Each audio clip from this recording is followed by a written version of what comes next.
بسم اللہ الرحمن الرحیم۔ آج کل مختلف کالجز یونیورسٹیز کے طلباء اور طالبات کے امتحانات ختم ہو رہے ہیں۔ امتحانات ختم ہونے کے موقع پر یا امتحانات شروع ہونے سے پہلے جب کالج سے آف ہوتا ہے، اسٹوڈنٹس کی آخری پارٹی ہوتی ہے، اس کے بعد ایک دو عجیب و غریب رسمیں ہمارے کالجز اور یونیورسٹیز میں شروع ہو گئی ہیں۔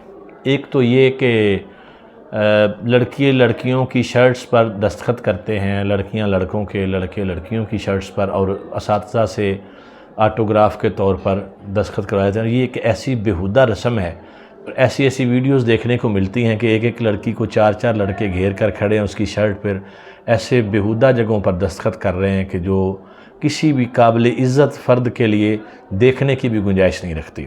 لیکن یہ ایک کامن سی چیز ہوتی جا رہی ہے، کوئی لوگوں کو اس کا لحاظ نہیں رہا۔ اور پھر دوسرا، لڑکوں کی شرٹ پہ سائن کرنا اور مختلف نام لکھنا، اور پھر اس کے بعد جناب وہ ایک کتابیں اور کاپیاں جو ہیں ان کو پھاڑ کے ایسے سڑک پر پھینکنا، باہر گلیوں میں، رستوں میں۔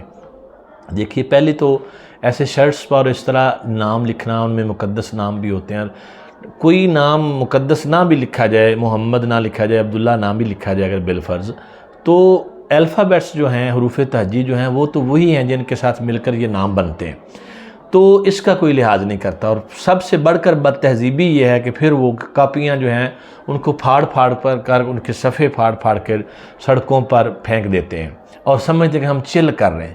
یہ چل نہیں ہے، یہ بے حیائی اور بے ادبی ہے۔ جو شخص کتاب کا ادب نہیں کرتا وہ کبھی علم میں کامیاب نہیں ہو سکتا، جو استاد کا ادب نہیں کرتا وہ کامیاب نہیں ہو سکتا۔ بدقسمتی یہ ہے کہ ہم ایسے معاشرے میں رہ رہے ہیں اور ایسا معاشرہ تشکیل پا گیا یہاں پر کہ کسی کو کوئی پرواہ ہی نہیں ہے، کوئی سمجھانے والا ہی نہیں ہے۔ یونیورسٹیز اور کالجز کے اساتذہ جو ہیں انہوں نے کبھی بچوں کی یہ تربیت ہی نہیں کی کہ بیٹا یہ کتابیں، یہ کاپیاں، ان سے آپ نے علم حاصل کیا، ان میں اللہ کا نام لکھا ہے، رسول اللہ کا نام لکھا ہے، ایسے الفاظ ہیں جن کا ادب ہم پر لازم ہے، تو آپ ان کو پھاڑ رہے ہیں اور اسے ایسے رستوں میں پھینک رہے ہیں، لوگ گزر رہے ہیں، گندے نالوں میں جا کر کاغذ گر رہے ہیں۔ تو کیا سیکھا آپ نے 12-14 سال جو لگائے، حاصل کیا ہوگا؟ اگر اتنا بھی ادب نہیں آیا کہ آپ کو کتاب کا اور کاغذ کا ادب نہیں کرنا آیا، تو آپ آگے دنیا میں، آگے زندگی میں کیا کریں گے؟ با ادب با نصیب، بے ادب بے نصیب، یہ مشہور مقولہ یہ ایسے نہیں ہے، یہ حقیقت ہے کہ جس نے ادب کیا اس نے پا لیا، اور جو ادب سے محروم رہا اس کے ہاتھ میں کچھ بھی نہیں آتا۔